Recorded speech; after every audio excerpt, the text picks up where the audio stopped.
又開心。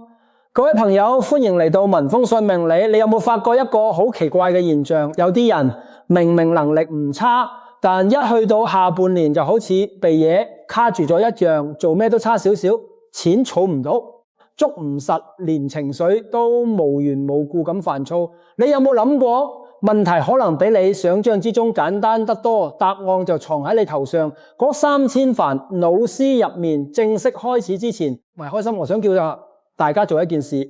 如果你希望下半年財源廣進，好運連連，請喺評論區留低4個字，招財進寶。呢4個字係幫自己累積一個好意念，又唔係開心，亦都麻煩大家撳訂閱同埋小粒得心。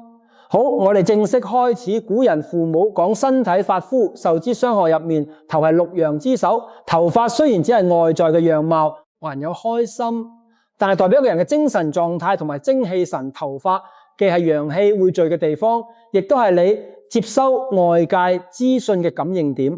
喺傳統命理風水入面，人體本身就係一個完整嘅小宇宙，自有5行運作。頭係諸陽之首，係陽氣最集中嘅地方。頭髮喺5行入面，同你個人嘅氣場、精神狀態，甚至財運都息息相關。頭髮就好似一棵樹嘅樹葉，每日吸收天地精華，但同時亦都會記低你過去半年嘅喜怒哀樂、挫折困境同小人是非。如果你上半年嘅運勢唔係幾好，成日覺得煩躁不安、事意停滯不前，咁你髮尾積聚嘅其實就係半年累積落嚟嘅舊氣場。玄學上叫殘留氣場。如果呢啲衰氣唔剪走，新嘅好運同財氣就根本入唔到來，太又開心。好多年前我遇過一個令我印象好深嘅客人，佢姓吳，喺深圳做電子元器件。上半年公司做咩項目都唔順，明明就快簽約嘅大單，入腳成日被同行搶走，手上面嘅指針壓到好緊，成個人愁眉苦臉，連講說話都有氣無力。佢過嚟見我嘅時候，我第一眼就注意到佢嘅頭髮又長又亂，劉海厚厚咁垂落嚟，遮到大半個額頭，差啲連對眼都睇唔到，成個人睇起灰亂啦，好似有嘢罩住咁樣。我當時冇急住幫佢睇風水，反而講嘅第一句說話就係咩唔好聞，唔好開心。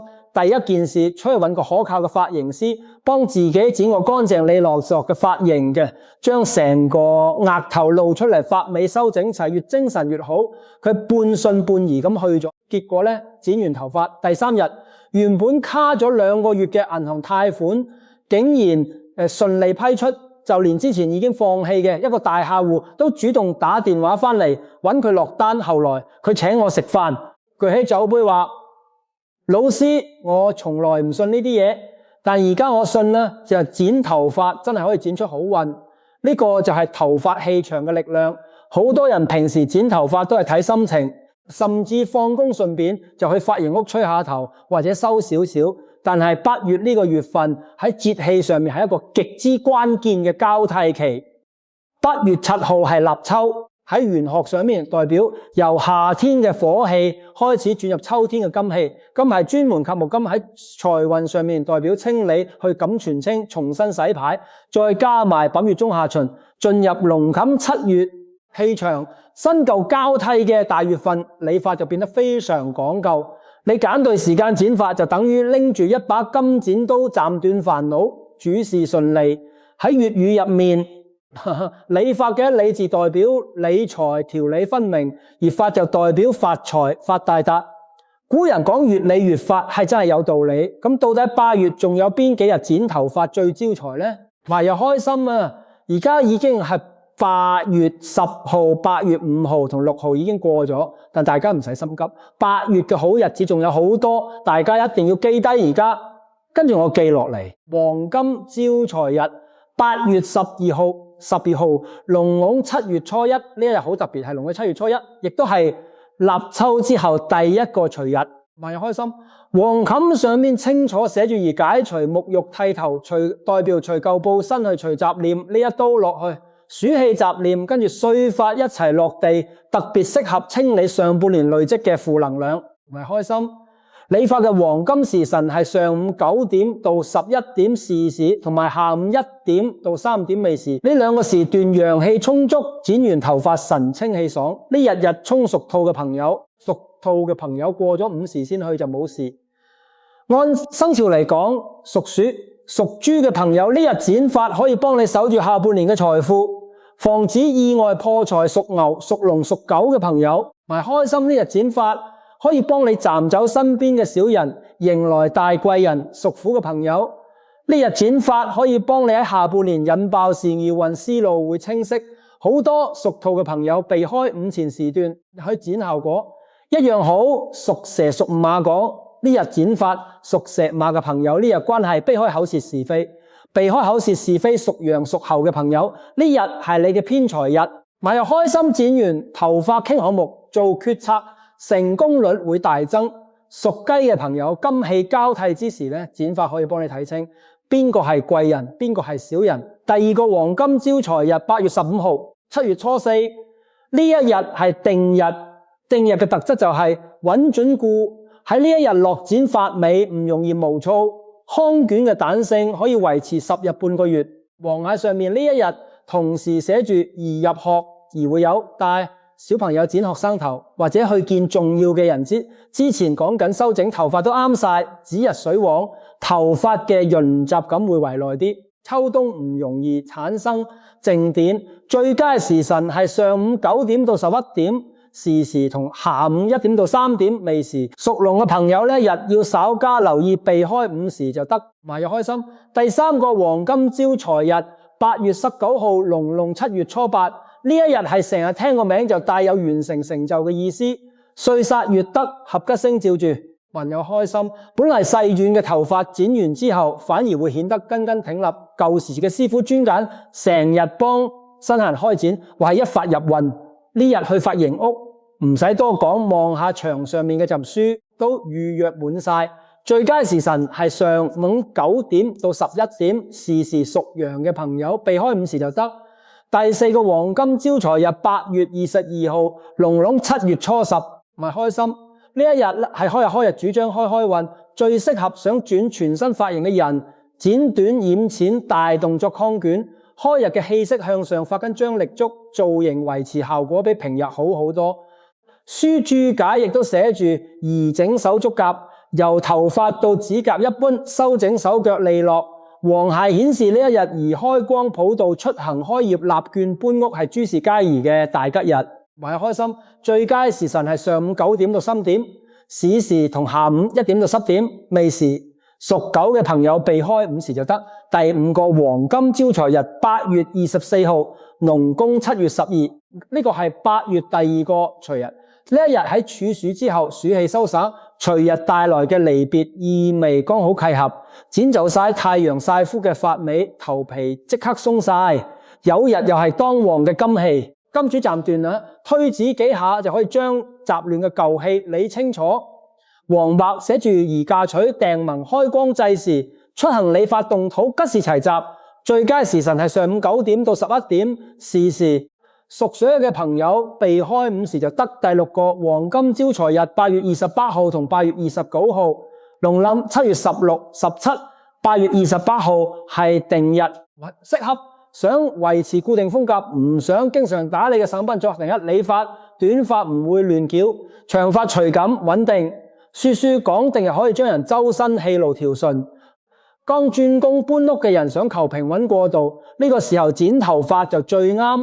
就8月29號就係理髮作嚟沐浴修飾緩長嘅好日子。呢兩日皇冠都清楚標注宜理髮，咪開心。最佳時辰係上午9點到11點是時。屬龍嘅朋友8月28號要避開，屬蛇嘅朋友8月29號要避開。大家去髮型屋嘅時候唔需要剪好多，同髮型師講幫我修剪下髮尾就得，就算自己剪半厘米都得。呢個動作喺玄學上面叫斷舊，象徵同過號嘅壞運一刀兩斷。剪完之後你會覺得成個人輕鬆晒，清醒好多，連呼吸都順暢。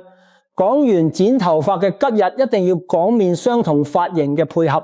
呢個亦都係我今日要拆解嘅核心秘密，露額即刻發大達。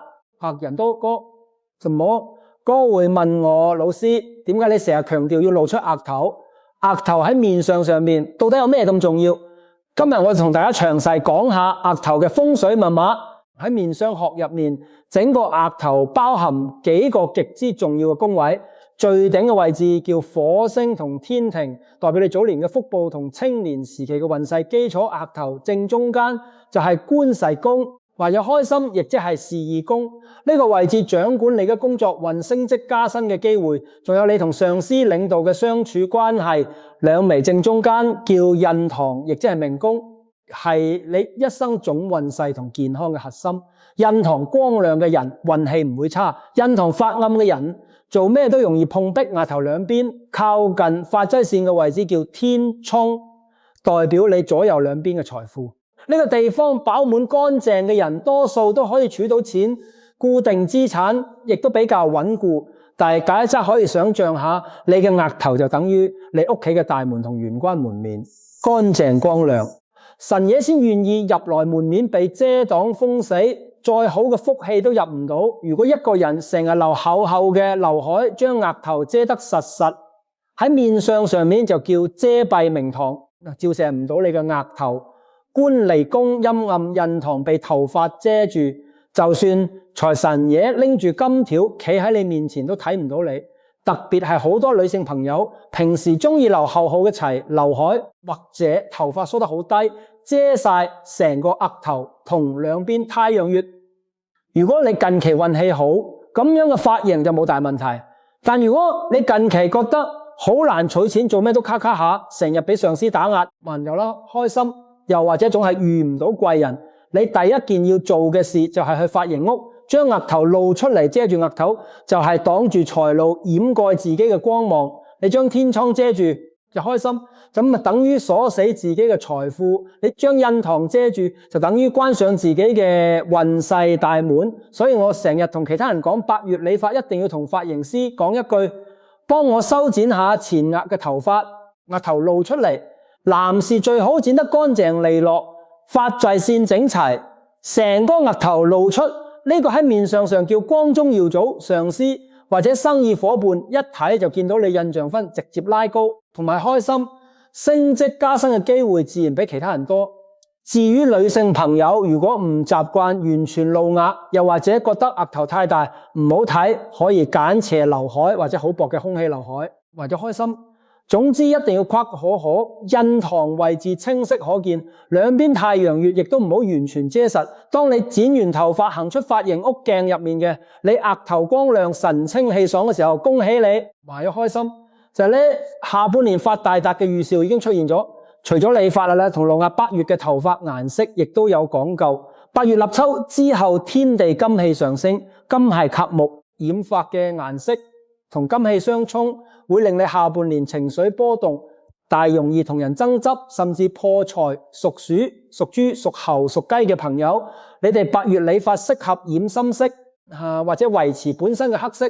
黑色同深色屬水，金生水，水生木，可以幫你下半年守財，防止漏財。特別係做金融、物流、諮詢同 IT 行業嘅朋友，類髮色可以令你財源滾滾。屬蛇、屬馬、屬牛、屬羊、屬龍、屬狗嘅朋友，你哋8月理髮可以試下暖棕色、紅褐色或者暖金色。紅色同暖色調屬火，可以生土，可以引爆。